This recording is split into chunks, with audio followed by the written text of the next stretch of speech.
So hello guys, welcome to this last event of the interview program from the IMPD group at Politecnico di Torino.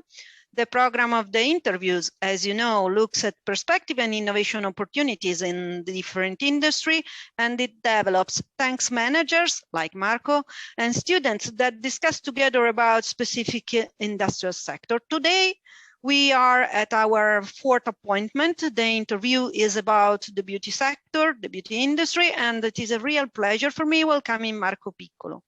Marco Piccolo is CEO of Reynaldi. Reynaldi is a company of the beauty sector that was founded more or less 25 years ago. It has its headquarters in Turin, and it is one of the brighter example in Italy for social responsibility and sustainability. Marco Piccolo, in fact, is president at regional level of Confindustria with a specific duty with respect to social responsibility.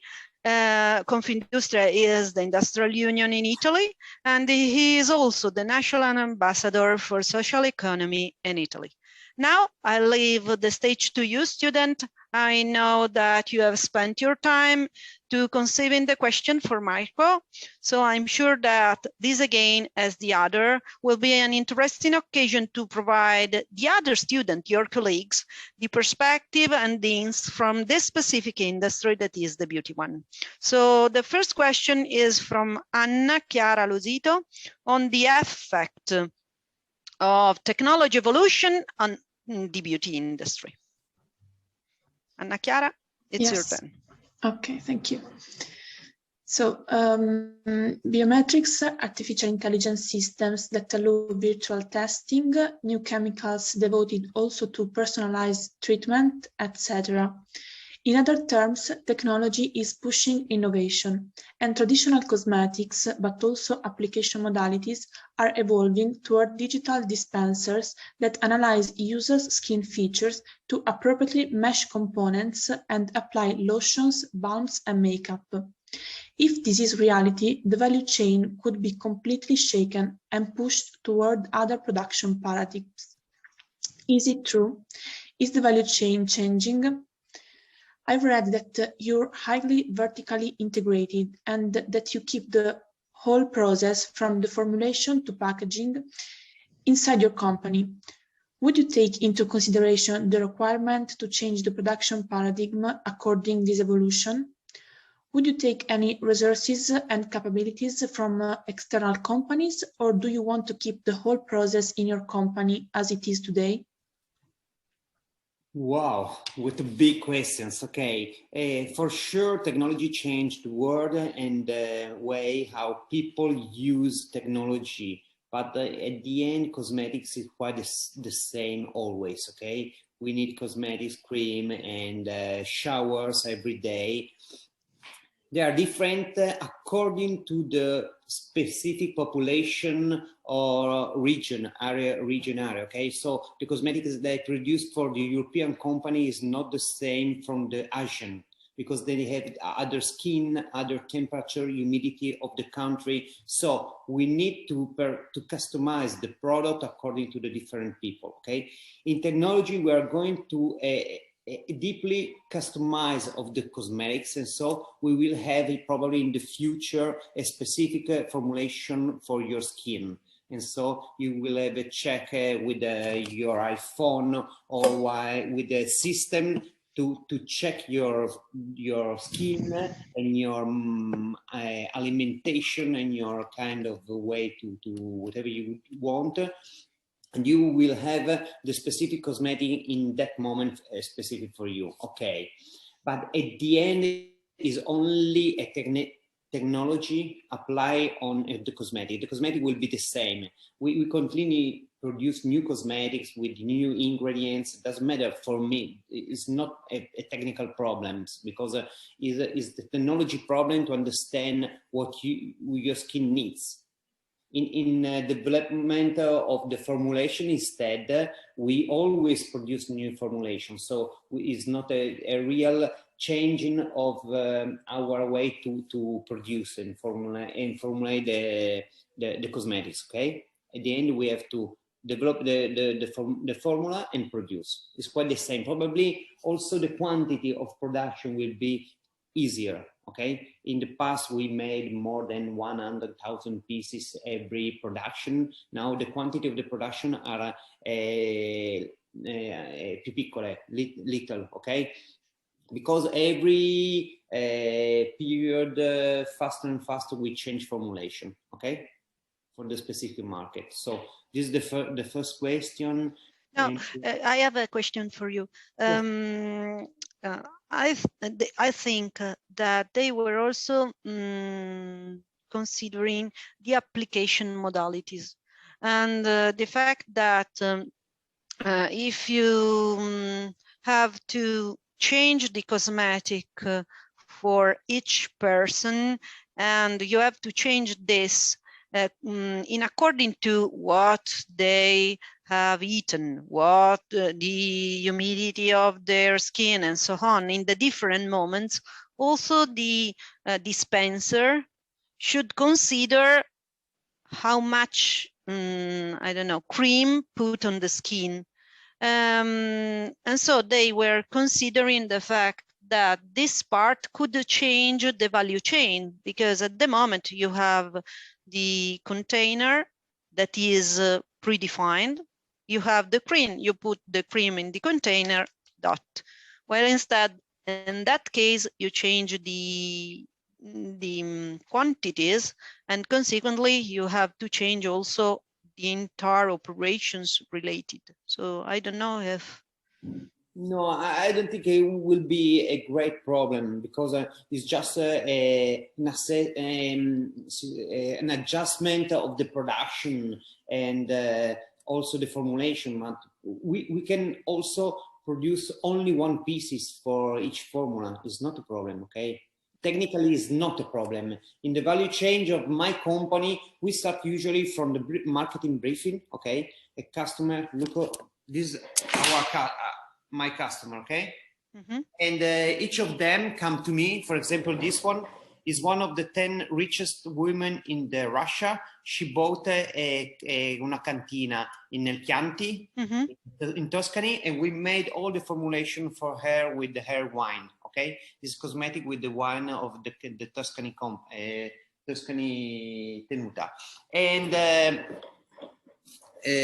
what do you say? That they come to me with a briefing marketing. For me, it's not a problem. I can produce whatever they want, okay? Mm-hmm. And make the formulation, make the stability test, the compatibility test, all the documentation, all the stuff, documentation. And then if they want to buy 1,000 pieces or one pieces, okay, or 1 million pieces, doesn't matter. So the supply chain is already ready to deliver. Yes. It's not a problem. There is a lot of evolution in raw material. We are like a chef in the kitchen, okay? We take raw material and we use raw material, okay? Now, for example, we are working with, we made a European project on circular economy. So we take the waste of the alimentary chain. For example, the wine waste of Fontana Fredda. Then mm-hmm, we make an explosion of that waste, okay? And then we put this extract, really important, in nanomateriali. Nanomaterials, okay. Materials, okay? So they leave the effect on the skin in a long time, okay? This is a new technology, but they are the raw material producer that give me this new material, okay? Okay, so the problem is there, not yours. Yes, the evolution. Like a chef, I have to be a good chef to produce a cosmetic that is stable, that is sure, that is effective, okay? But the evolution is also in the raw material. Okay, thank you. The second question instead is from Elena Tiotto. Elena, the stage is yours. It is on adoption and the change customer needs. Thank you. In the past decades, the internet and social media contributed to a rise in consumer awareness on product quality and prices by brand comparison and information sharing. Today, cosmetics are considered essential good both by women and men, which equally, even if differently, are more careful about their appearance and health. Moreover, we can see an increase in the process of digitalization, a positive trend of number of e-commerce, and the possibility to receive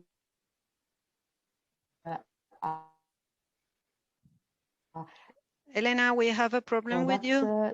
Elena? Home. Sorry, Elena, Elena. Services. Elena, sorry. We are not able to hear you so well. So I try to reread the question for you. Okay, sorry. Mi sentite? Better? But now? Yeah, but please go back a bit. From moreover, we can see an increase of the progress.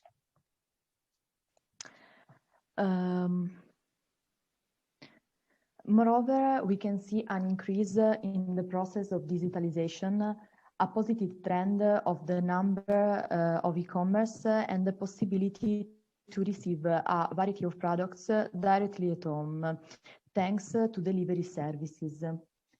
Then, also because of the pandemic, there is an emerging need in having a healthier product and an hygienic experience in the application of cosmetics. Consequently, in a possible future vision, for instance, customers will prefer to have ever less contact to apply creams and foundation. Also, requests for personalization are rapidly growing up. How the society's needs have been evolving from the foundation of your company until today?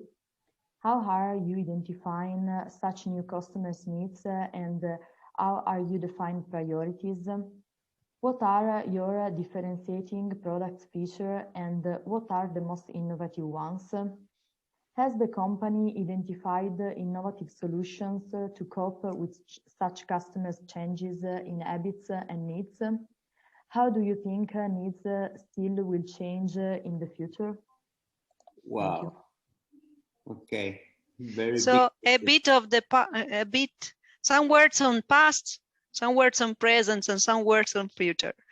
Okay, I can say that my mother was the first degree in cosmetics in Italy. Then she was married, and then she started to produce and sell directly in the shops. Okay, it was a very new idea. There wasn't any natural cosmetic producer in the world in Italy, and so there was a big success of their experience. So she opened a lot of shops all around in Italy. Okay. Because you come with the problem. My husband have dandruff, and she said, "Okay, return tomorrow. I will bring you a new formulation specific for your husband." Okay, so there was incredibly there is an experience, and there was a natural cosmetics, very effective, and so she had a big success. Okay, and then. My mother was the start of the cosmetics world, but my mother didn't have any marketing and economy person that can help her, and so she lost the train. How do you say? She lost the location. So the market grew, and she lost the opportunity. When I arrived in 1996, I was studying economy first year. And I arrived in a company, I looked the number, and the shops don't make any revenue. So I understand that how do you say in un mercato maturo c'è integrazione verticale. In a mature market, you have vertical integration. So I try to understand what we are able to do, what are our know-how, what we can do very well. So we know how to formulate and produce, okay, start to produce and formulate, and left the marketing part to other company. And so we grow very fast. From one person in 60 meters square, now we are 70 person in 70,000 meters square, and we produce 1,100 pieces a day. Okay.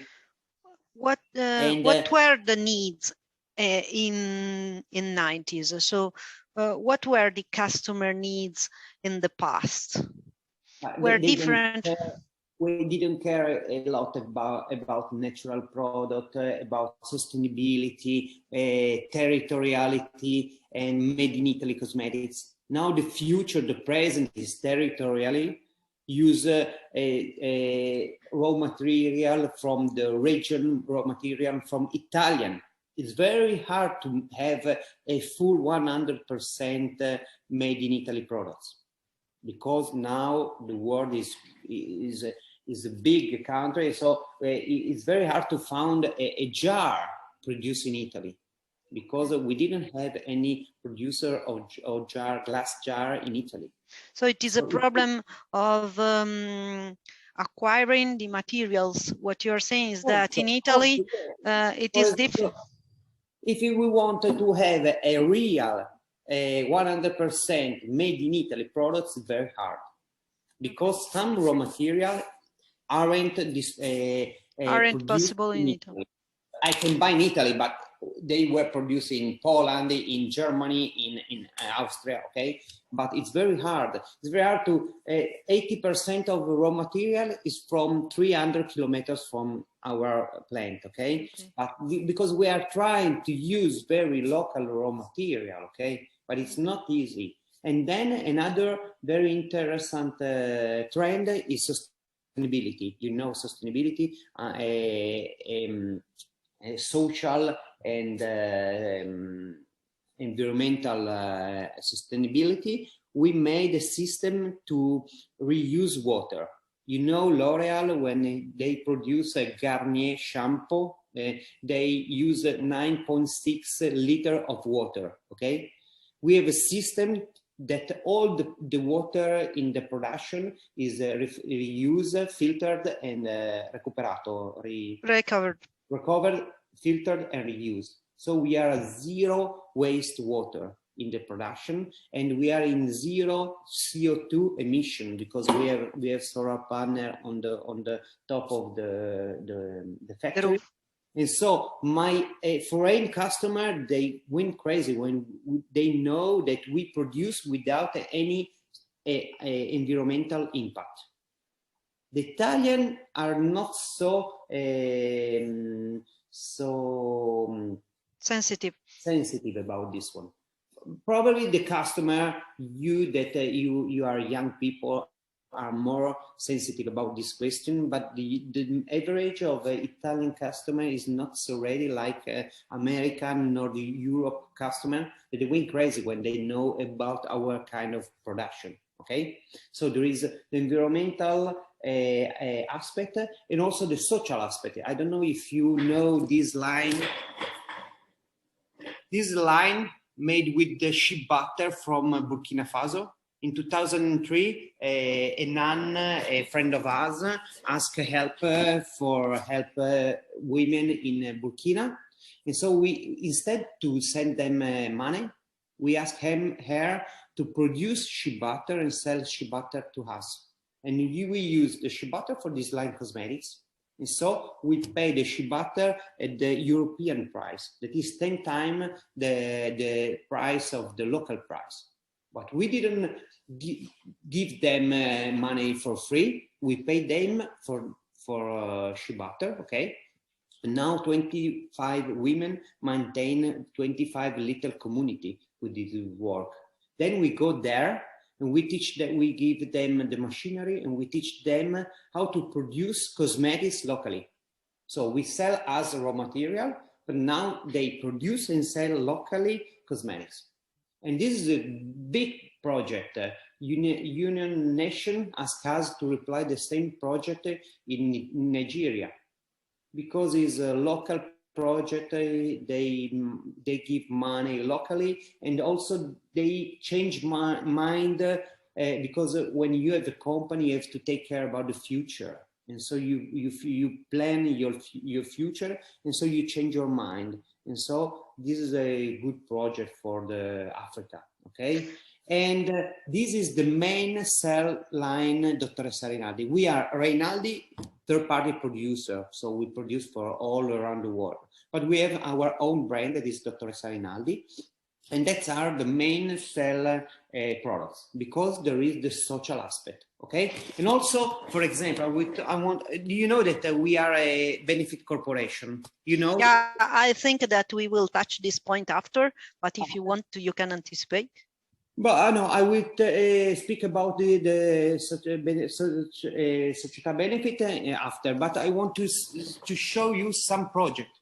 This is a Don Ciotti Gruppo Bene Libera, okay? On the field, from mafia field, confiscati alla mafia, okay? The person ex-addicted to alcohol and drugs, coltivare. Grow up the herb officinal herbs. Yeah. And with the herbals, we produce these cosmetics and we give them.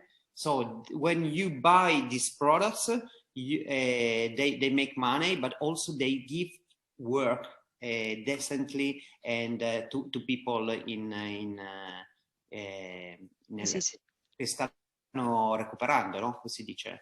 That they are recovering again.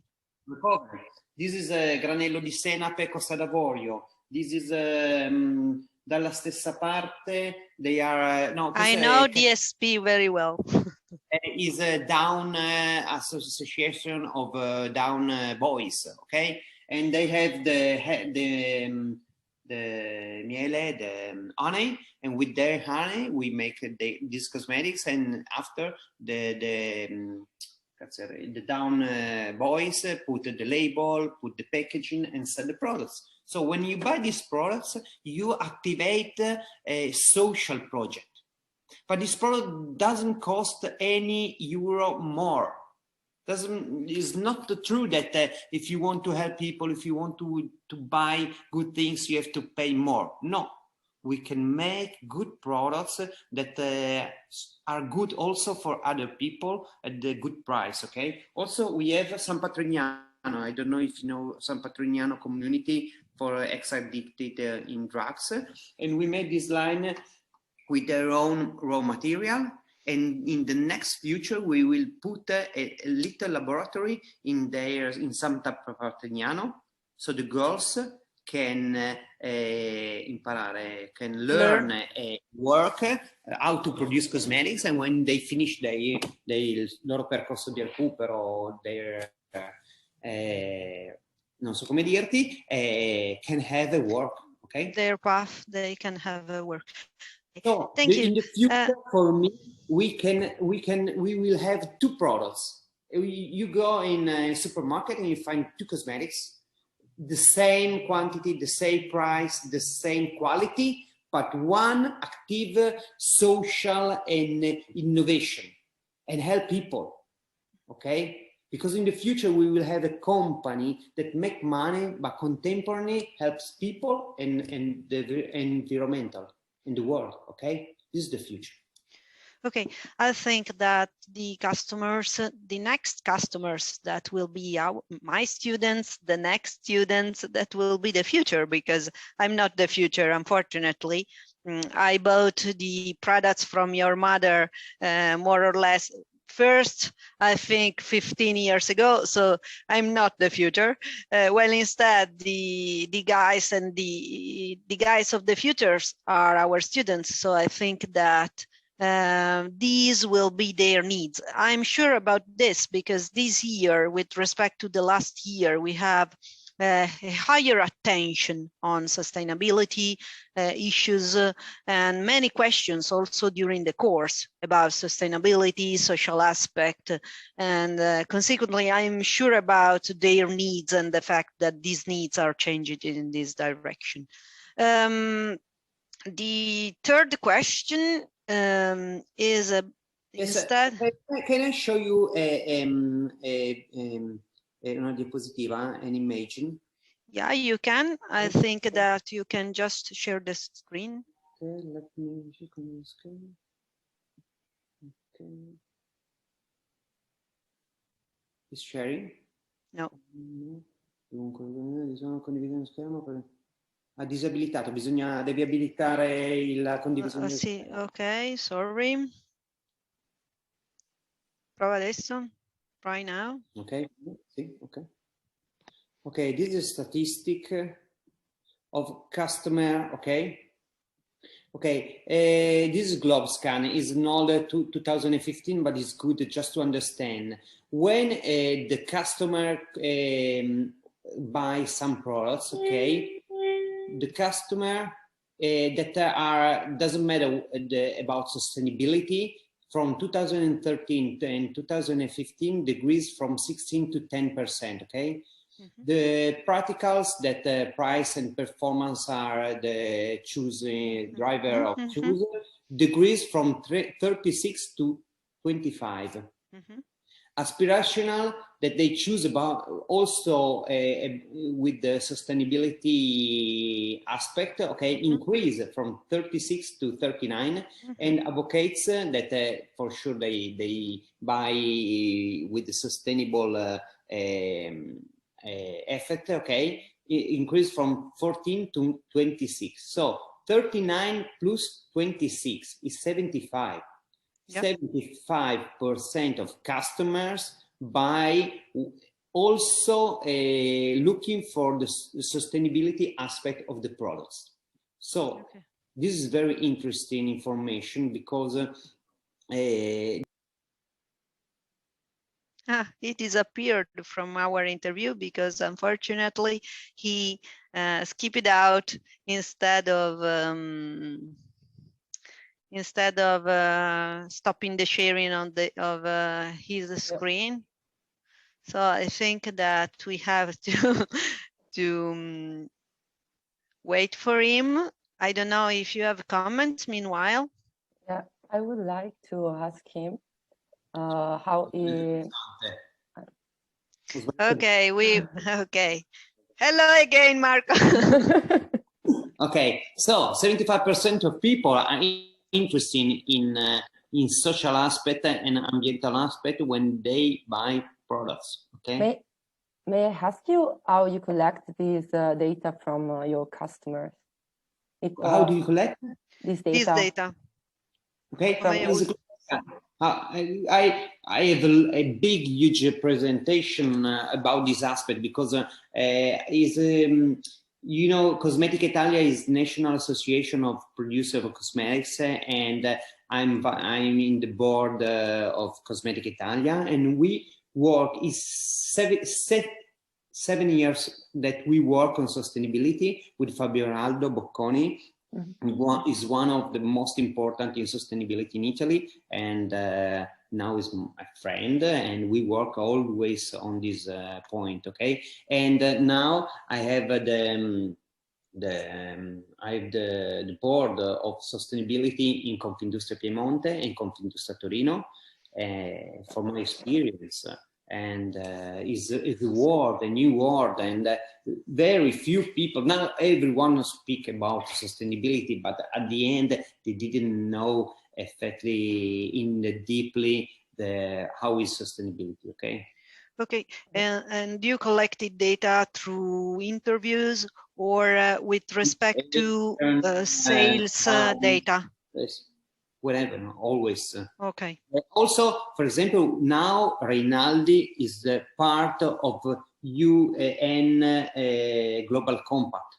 Okay. 2 weeks ago, we entered in the UN Global Compact. That is one of the most important international association of sustainability, and we in Reynaldi is one of the few Italian company inside of the board. So these unions and companies and organizations provide market research reports, and on these market research reports you can find this data, Claudia.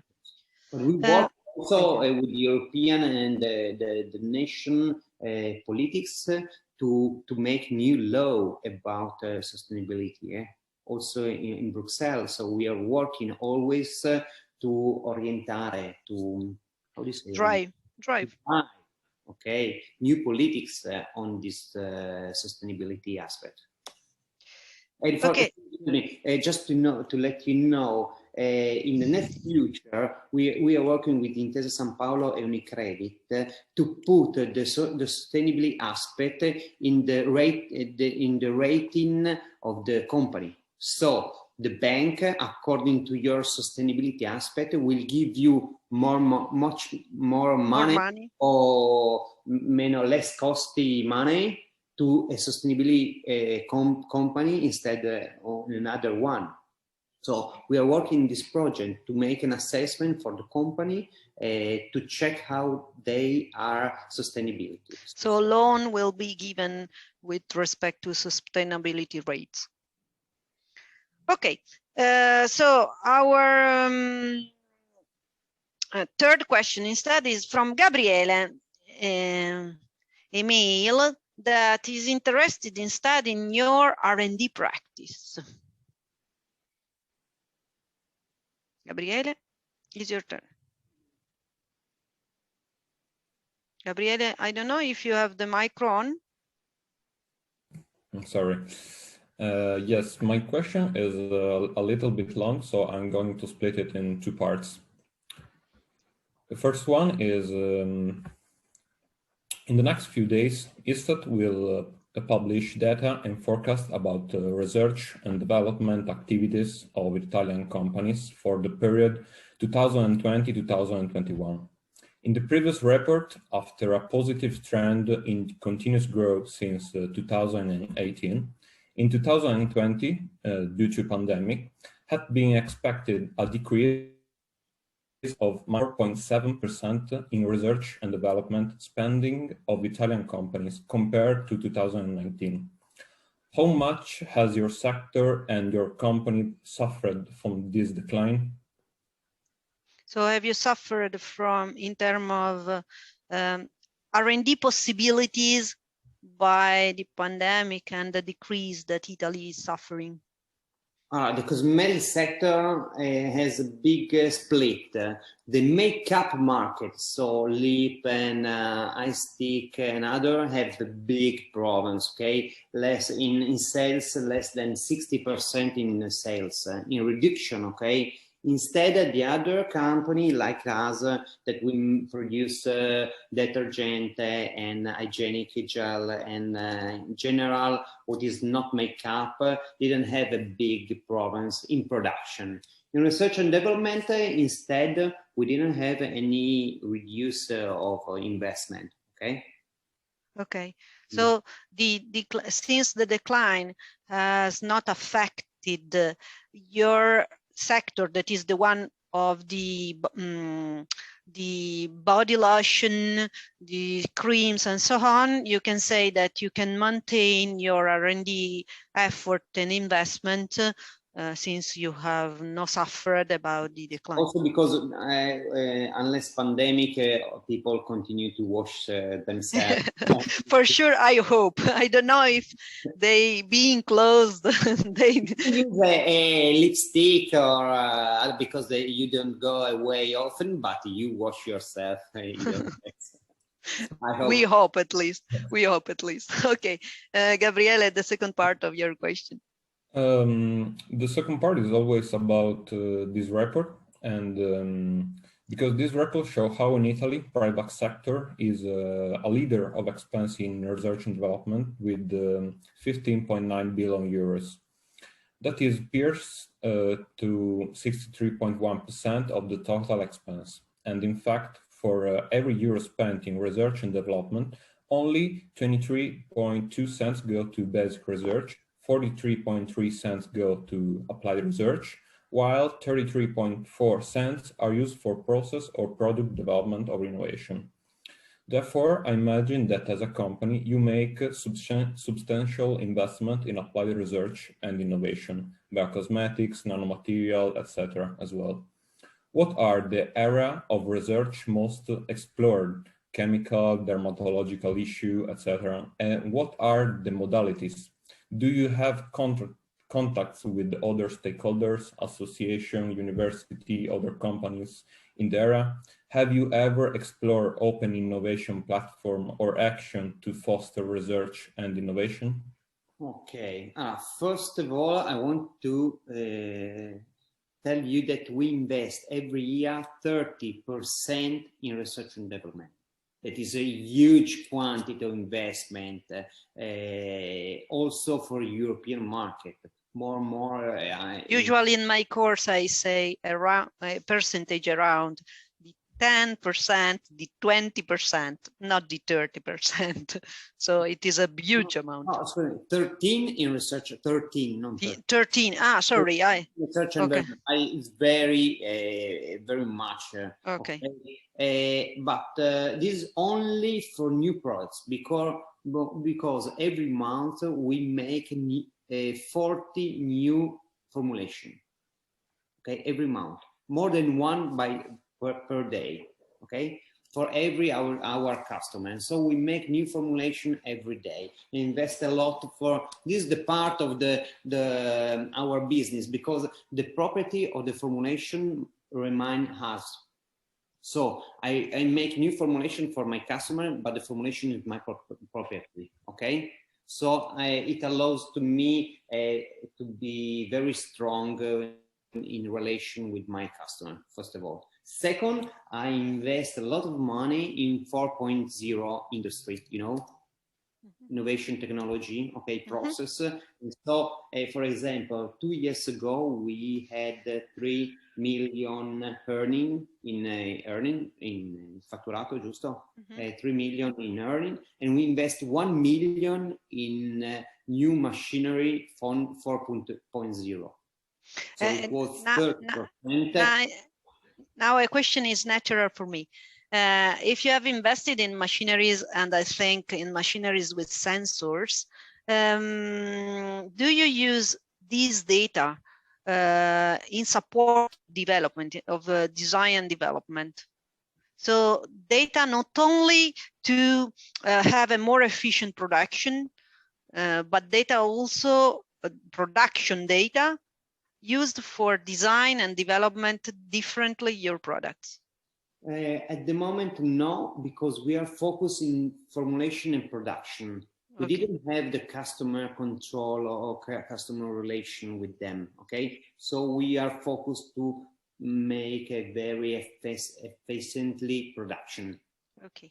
But I don't know, for instance, a sensor on your machine could give you an information about the fact that that material that is during a heating passage will deteriorate, and consequently you have to change a bit.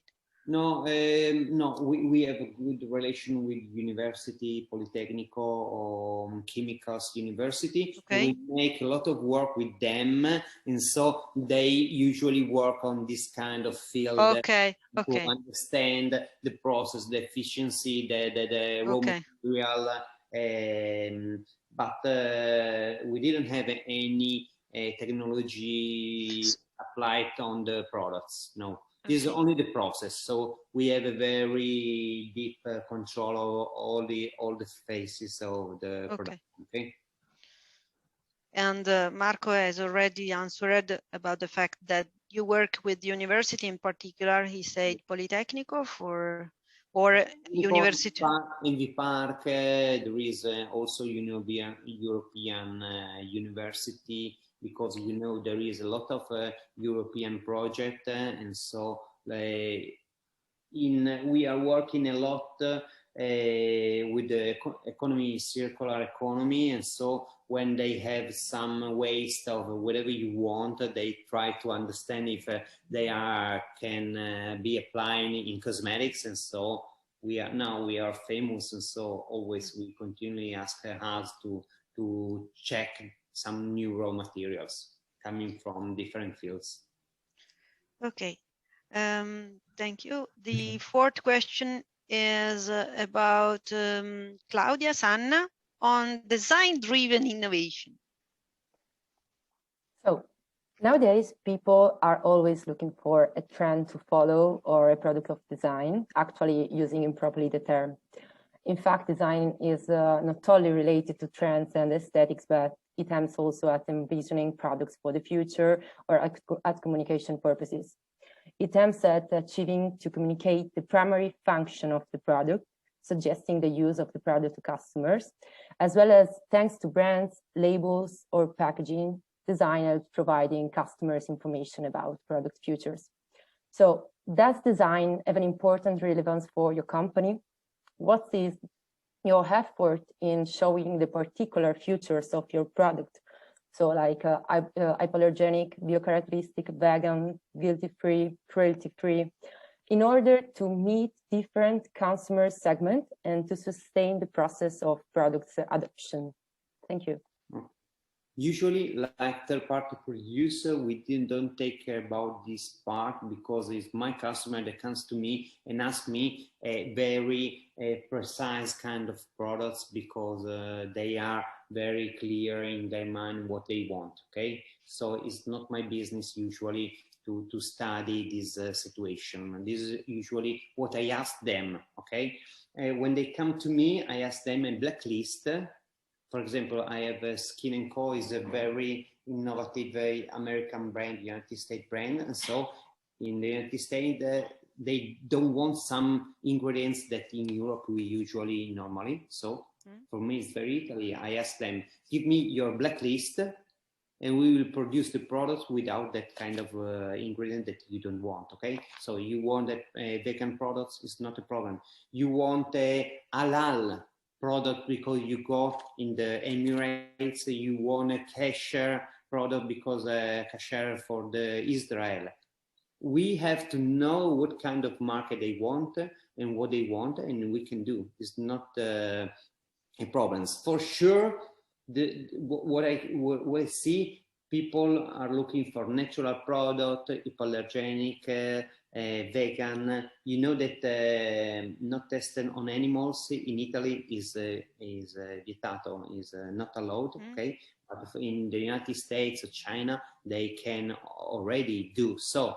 They ask, for me it's normal not to test cosmetics on animals. We never do it, but they ask me because according to the different countries. So there is a lot of request of local raw material because you can have an ingredients, but the almond oil.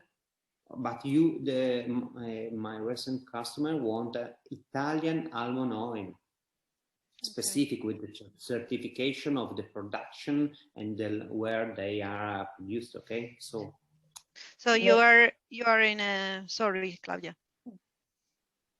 May I ask you something? According to the blacklist that you said before, do you provide a personalized formula to the customer or a customized one?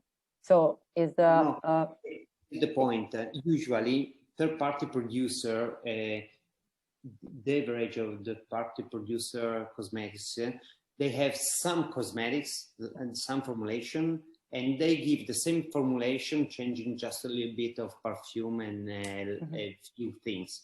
Instead, we start and we make a specific formulation for each customer, and each customer has their own formulation, starting from zero. Okay. So from the black paper, from the white paper, we start and produce from zero. Okay, so we can make a very specific formulation. Usually, it's very hard to understand what they want. So, for example, one American customer asked me a hand cream. Hand cream is very easy, and they asked me, "Can you give me some sample?" And I said, "Okay, what kind of hand cream you want?" And he wasn't able to explain me what he wants. So I sent him some sample, and he told me, "No, it's not good. This is not good. Give me another sample. It's not good." At the end, I was crazy, and I said, "Okay, give me some sample on a product that you have already, and you want to just to understand what you want." and he want a hand cream for the woman that in the morning going to work. They are on the in fila in autostrada, or come si dice, on the line. In queue, in queue. Okay, in their car. In the traffic jam. Okay, in the traffic, and they put the hand cream, but immediately they have to dry after. So they need a hand cream, very nourishing, but they didn't, che non scivola al volante. They didn't. They were able to use the wheels. Okay. Yeah. So this is the point. The very hard part is to understand the very needs of my customer. This is a big point for us, because we spent more or less 30 hours and describing how to collect needs from customers. And my students usually think that this part is the easiest one. And I try to convince them that this part is the hardest one.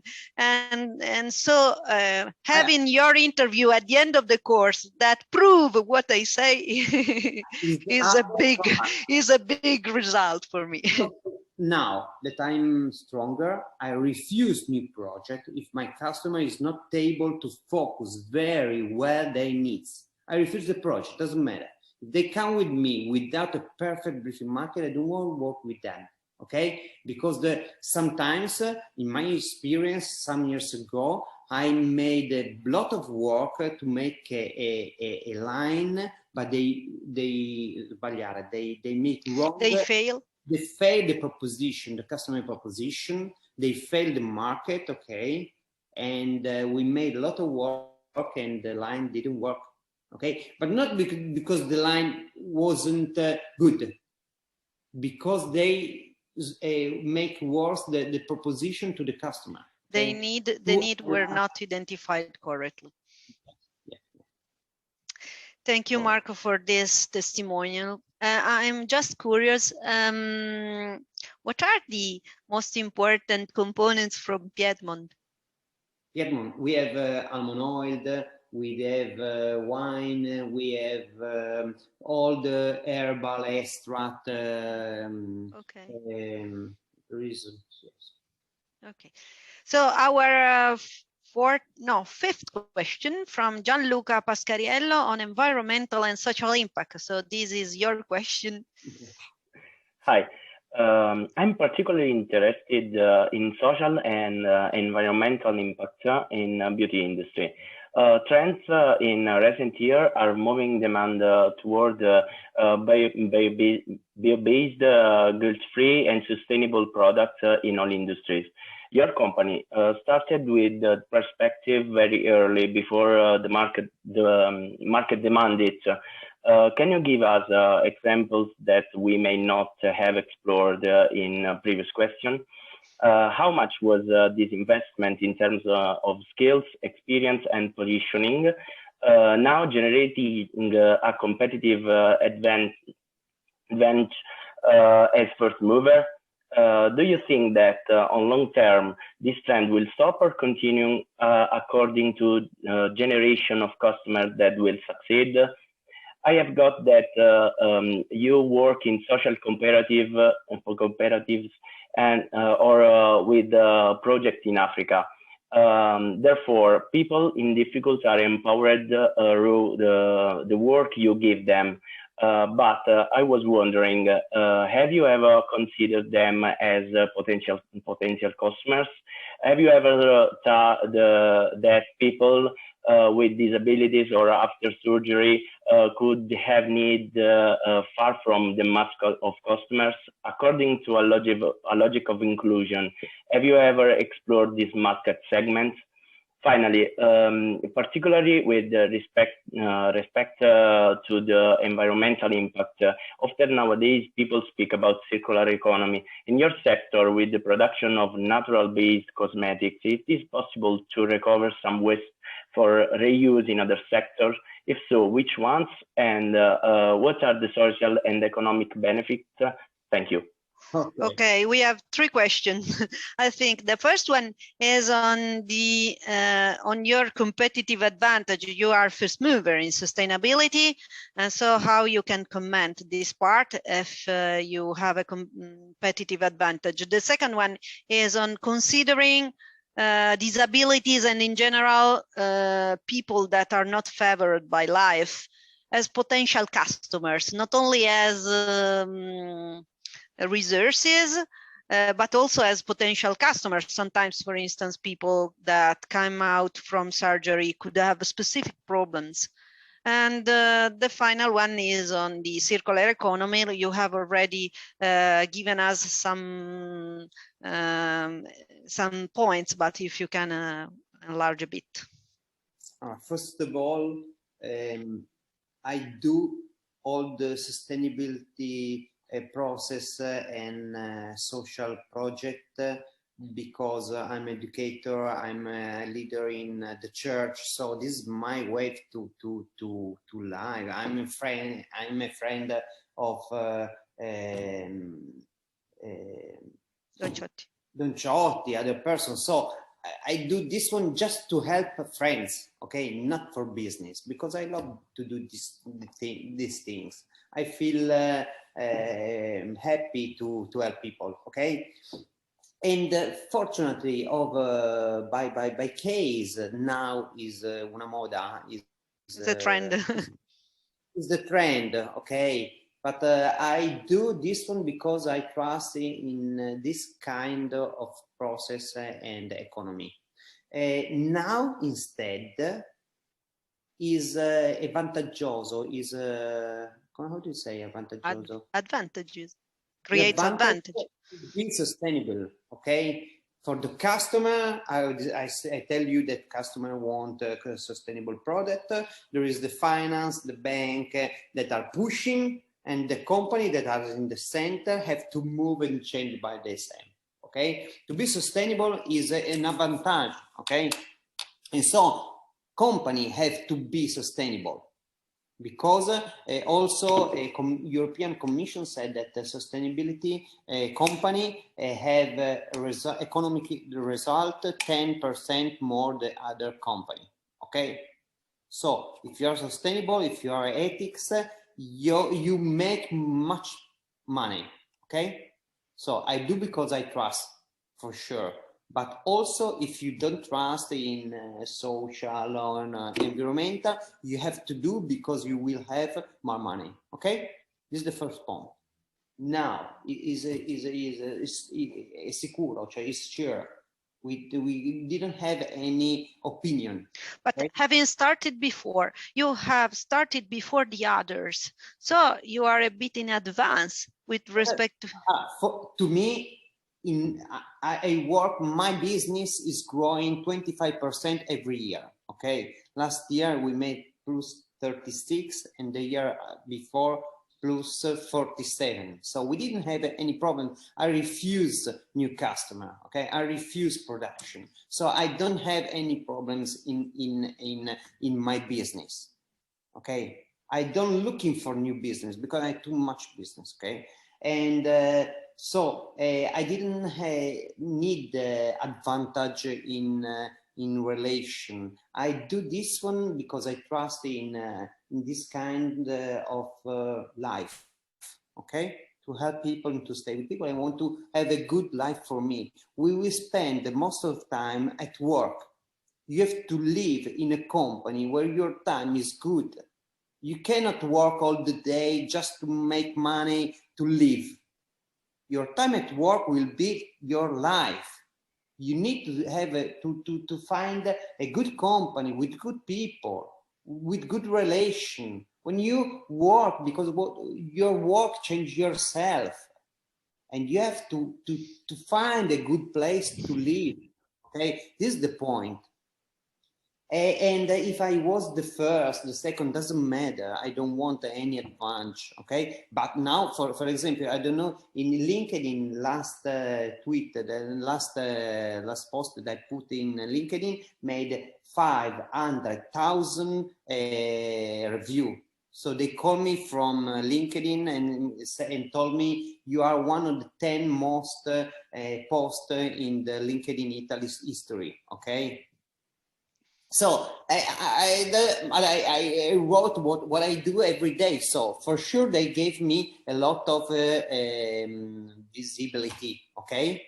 But I'm not looking for visibility. It's not a problem. So I'm happy because I do whatever I want, whatever I feel, and this is good things for me, for the company. But so I will ask you the friendship on LinkedIn, because after this interview I cannot. Everyone we have to on my LinkedIn site, because I wrote a lot about sustainability in social projects, so it should be interesting about it. And okay, thank you. So what you are saying is that, first of all, this perspective, this culture is something that you feel as a view of living, a perspective of life before being a perspective of business. So you haven't reflected, and you are not interested in reflecting on the advantage this perspective could provide to you. This is important, and also interesting for industrial engineers that usually I usually say that they have dollars in their eyes. This is interesting, because what are you looking for your happiness in your life? If you're looking for money or a big car, a big house, you're failing your object, your goal in the life. Because this is not your happy. Okay, what you feel very happy and feel when I can help people. Okay, don't trust who said you money give you happy. That's not true. Okay. Okay, it is. I'm happy instead, because it is interesting that you were speaking about the company environment in which they will live, independently on their values, because we don't know the values of our students, but independently on their values, it is important for you guys that in 6 months will be in companies, to understand that what is important is the environment in which you have to live for the next 30, 40 years. And this is what make you valuable at the end. If you will be the best, you can choose the company where work. Okay. If you are scarcity, if you are not very good, you have to choose. You cannot choose your company, but you need to be the best. So you can change. You can choose the company to where work. Okay.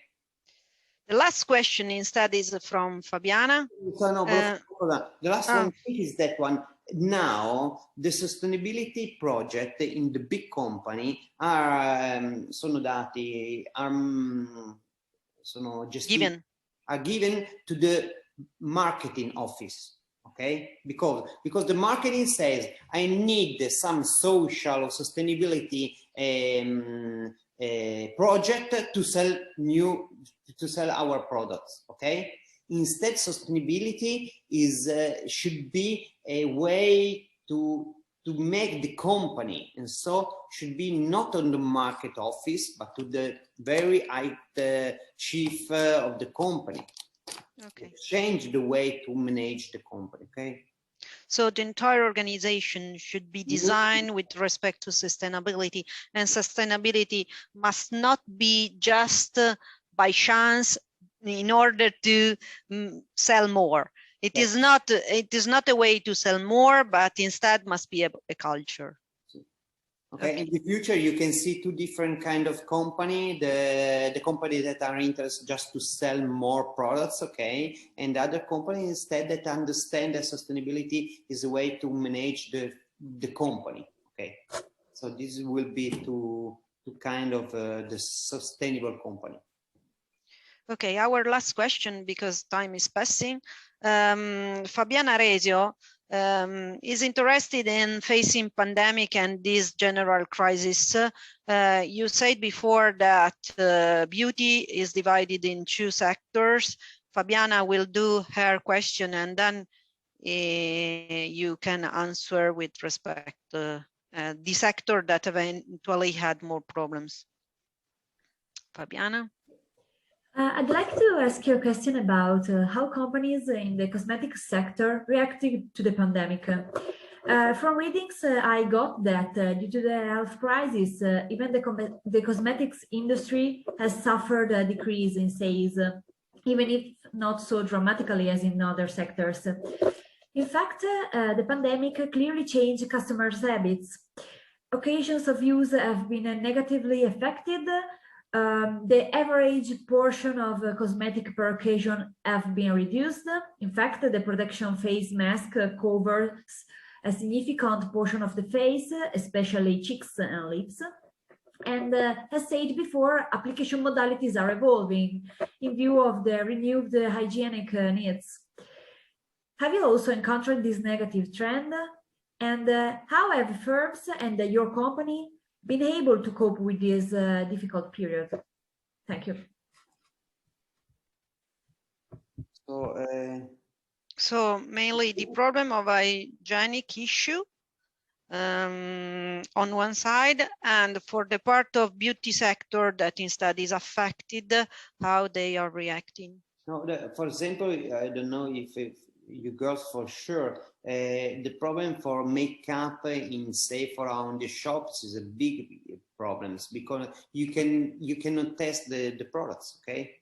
Because for the pandemic you cannot use a lip gloss, and then so the tester are very big problems. And now at the moment they didn't have any idea how to solve these problems, okay? Because you cannot test the products on the shops. Okay, this is a big problem for the mascara, for the lips, for the eyelids. Okay, and hygienic problems. What about in the production or in cosmetics? No, I think in cosmetics and in the shops. I think that Fabiana was just interested about the possible solutions that are thought in shops for testing. But what you are saying is that there are no solution at the moment. No, at the moment there are no solution. There are one that is a sachet, the little product that you can bring and then try at home. They are working on it. But you have to come back then to buy. So it means that you have. I think that with the vaccinazioni, vaccini, how do you say in English? I think you can a vaccination. I think. Probably we will solve this problem, and in the future we will return as in the past. I not see a big issue for the future. Okay. For example, firms developed also some virtual try-on app or. Yes. Okay. This for sure. This is all the smartphone technology. For sure, L'Oreal is working on it. There is a lot of Kiko also. They are working, but there is also a lot of stuff, digital stuff that can check the quality of your skin. You can put the camera on your skin and they make an analysis of your skin, and then in a few days you receive your cream. Okay. Or you can try the lipstick and the color directly and the simulation on the phone. Yes, there is. But in any case, remember, there is the digital, okay, it's good, but you always need the experience locally in the shops. So it will be, if you have a good service, if you have a good relation, you also will come to the shops. Okay, if the shops sell only the products, they are closing because you can go online and you receive your products. But you can add with the products also the service, the relation, human being. The shop will have always their power. okay? And they can work, for example, in our shops, you can buy and take the products, buy online and take the products on the shops and receive some sample and speak with the person and just to say some advice for your skin, and it can be useful, okay? An integration. This is interesting because it is the same thing that Giulio Zotteri from retail. Giulio Zotteri is from Mondo Convenienza, and it is a complete different industry with complete different logistic and complete different purchasing process, because obviously the products are different. But what he was saying in the last interview was just this, that okay, this is digitalization, okay, personalization, but at the end, we cannot provide just a digital experience. We have to speak with customers, we have to design with them our furniture and so on. And what Marco is saying now is more or less the same. I can provide a personalized formula, I can provide a personalized cream. Digital device can support our process because I think they could. But at the end, the shop, at least for the moment, remains the location in which the purchasing experience occurs. So I think more or less this is the complete view. I don't know if you have any further question. Okay, so we are 8 minutes after the hour, but more or less we are on time. So I thank you a lot, Marco, for his presence with us and for your advices, information, and a lot of experience that you transferred to us with respect through your words. I thank you also, you guys, because you again, actually not exactly you, but you as student provided a service for the other students that will listen this interview. So thank you for your effort and for the help you are providing to your colleagues. I say to all of you goodbye. And again, this interview will be on our social channels. So the social channel of the course on LinkedIn and on the Instagram. So thank you to all. Bye-bye. Thank you. Bye.